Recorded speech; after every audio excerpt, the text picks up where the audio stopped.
आपको प्रणाम। अभी ठीक एक दिन पहले मैंने एक वीडियो बनाया था जिसमें इंदिरा गांधी को भारत का तानाशाह कहा। 25 जून 1975 को भारत में इमरजेंसी लगाया, आपातकाल लगाया। इसके बाद 21 माह तक भारतीय नेताओं को जेल में रखा और 21 माह के बाद 1977 में चुनाव हुआ। उस चुनाव में ये तानाशाह पूरी तरह से हार गया। कांग्रेस को भारत की जनता ने, भारत के मतदाताओं ने पूरी तरह से परास्त किया। यदि 1977 के चुनाव में कांग्रेस जीत जाती, तानाशाह जीत जाता, तो वास्तव में भारत में लोकतंत्र, संविधान और चुनाव पूरी तरह से लगभग समाप्त हो जाता। संवैधानिक संस्थाएं, चुनावी संस्थाएं, न्यायिक संस्थाएं, सारी की सारी संस्थाएं एक तरह से शांत हो जाती और रुक जाती। लेकिन ठीक हुआ कि तानाशाह हार गई। ठीक इसी तरह से इंदिरा गांधी से बड़ा भी तानाशाह एक और है। इंदिरा की तानाशाही केवल देश तक सीमित थी, भारत की सीमा तक सीमित थी। लेकिन इंदिरा गांधी से बड़ा एक तानाशाह जो अभी जीवित है, एक राष्ट्र का प्रमुख है। उस व्यक्ति का नाम, उस शख्स का नाम है डोनाल्ड ट्रंप। और मैं इसलिए कह रहा हूँ कि तानाशाह वो क्यों है। आप देखें, 2017 में चुनाव जीते और जीतने के बाद में 2020 में फिर चुनाव हुआ अमेरिका में, यूएस में, और डोनाल्ड ट्रंप जो बाइडेन से हार गए।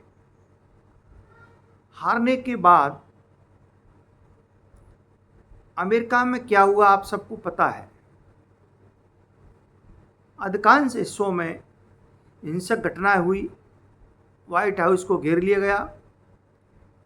ट्रंप के समर्थक लोगों ने और ट्रंप के वफादार लोगों ने व्हाइट हाउस को घेर लिया और ऐसा लगा कि अमेरिका बंधक बन गया है। सेना ने आकर के मोर्चा संभाला, अमेरिका की पुलिस ने मोर्चा संभाला और उन सबको वहाँ से हटाया और अधिकांश लोगों को गिरफ्तार किया और उन पर मुकदमा चलाया गया। आप देखें, 2024 के चुनाव में साफ उन्होंने कहा था कि मैं यदि चुनाव जीतता हूं तो मेरे जीतने के बाद मैं कनाडा से कहूँगा कि वो अमेरिका का 51वां राज्य बने। और चुनाव जीतने के बाद डोनाल्ड ट्रंप ने कनाडा को कहा कि हमारे देश का आप हिस्सा बन जाइए, 51वां राज्य बनिए। ये सभी जो बातें हैं ये तानाशाही का संकेत देती हैं और पूरी तरह से तानाशाही व्यवस्था है। कनाडा एक संप्रभु राष्ट्र है। लगभग 99 लाख वर्ग किलोमीटर के आसपास का उसका क्षेत्र है और लगभग 4 से 4.5 करोड़ उसकी आबादी है। एक क्षेत्रफल की दृष्टि से बहुत बड़ा राष्ट्र है। आबादी की दृष्टि से तो आप कैसे कह सकते हैं। और ऐसी उनकी अनेक घटनाएं यूक्रेन के राष्ट्रपति को बुलाया और ज़ेलेंस्की को बुला करके जिस तरह से उनको डराया धमकाया और क्या कुछ कहा आप सभी ने देखा। इसके पीछे एक ही कारण था कि डोनाल्ड ट्रंप यूक्रेन के संसाधनों पर, खनिज संपदा पर अपना अधिकार जमाना चाहते हैं। और दूसरी तरफ अभी एक बयान आया है कि वो उत्तर कोरिया के राष्ट्रपति से अपना संबंध सुधारना चाहते हैं और मित्रता का हाथ बढ़ाना चाहते हैं। जो अमेरिका और उत्तर कोरिया का सदैव 36 का आंकड़ा रहता है, उत्तर कोरिया एक तानाशाह है और किम जोंग एक तानाशाह है और उनके संबंध अमेरिका से कभी अच्छे नहीं रहे। तो ऐसी अनेक घटना हैं, अनेक बातें हैं जिसके कारण डोनाल्ड ट्रंप को हम भारत की तत्कालीन प्रधानमंत्री इंदिरा गांधी से भी बड़ा तानाशाह कह सकते हैं। अभी देखिए, भारत और पाकिस्तान का युद्ध हुआ, उसमें भी उनकी तानाशाही प्रवृत्ति झलक के सामने आई। एक देश को अपनी गोद में बैठा रहा, उसका पूरा सपोर्ट किया, समर्थन किया और उसको बुला करके वहाँ के प्रधानमंत्री राष्ट्रपति ने अमेरिका के राष्ट्रपति को निवेदन करके और ऑपरेशन सिंदूर का जो युद्ध चला उसको रुकवाने में अमेरिका के राष्ट्रपति का पूरा हाथ रहा। भारत ने युद्ध विराम अमेरिका के राष्ट्रपति के युद्ध विराम के प्रस्ताव को पूरी तरह से खारिज किया और भारत की सरकार ने, प्रधानमंत्री ने अमेरिका के राष्ट्रपति के डोनाल्ड ट्रंप के प्रस्ताव को, मध्यस्थता को अस्वीकार कर दिया। लेकिन उसमें उन्होंने पाकिस्तान का पूरा सपोर्ट और समर्थन किया। एक उनकी मानसिकता तानाशाही की दिख रही है। अभी 4 दिन पहले इजराइल और ईरान का युद्ध चल रहा था, उसमें भी उन्होंने तानाशाही प्रवृत्ति दिखाया और तानाशाही का परिचय दिया।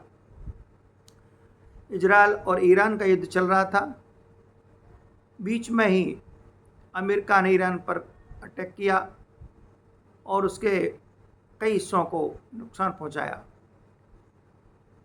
हालांकि हम मानते हैं कि ईरान एक परमाणु शक्ति बनने की तैयारी कर रहा था, जो कि देश दुनिया के लिए घातक है।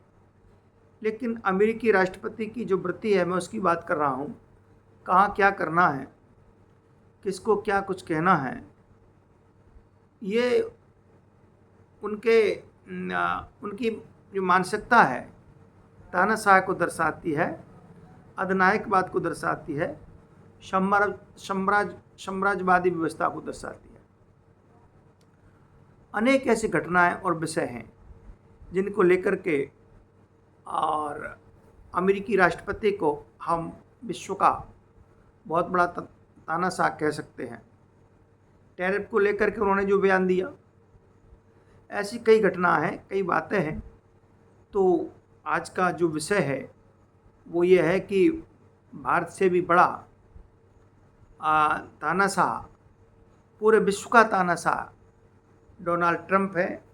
वो एक देश का नहीं, एक महाद्वीप का नहीं, संपूर्ण विश्व का, चाहे एशिया हो, चाहे अफ्रीका हो, चाहे यूरोप हो, सारे विश्व का तानाशाह बनना चाह रहा है। और उनकी जो विचार है, उनकी जो भावना है, वो पूरी तरह से ये है कि मैं सारे विश्व का नेतृत्व करूँ और मैं विश्व में मेरी धाक रहे, मेरा जलवा रहे। इस व्यवस्था को लेकर के डोनाल्ड ट्रंप आगे बढ़ रहे हैं। और अभी आप देखिए एलन मस्क के बारे में क्या कहा, वहाँ इमिग्रेशन के आंदोलन हुआ, उसके बारे में क्या हुआ। तो अनेक जो घटना है जो कि तानाशाही प्रवृत्ति को जन्म देती है और तो हम पूरी तरह से ये कह सकते हैं कि भारत की इंदिरा गांधी से बड़ा भी तानाशाह और शक्तिशाली तानाशाह अमेरिका का राष्ट्रपति बिल्कुल है और हमको दिखाई दे रहा है। जय हिंद, जय भारत। आज के विषय में इतना ही। कल किसी दूसरे विषय को लेकर के आएंगे। तब तक के लिए जय हिंद, जय भारत।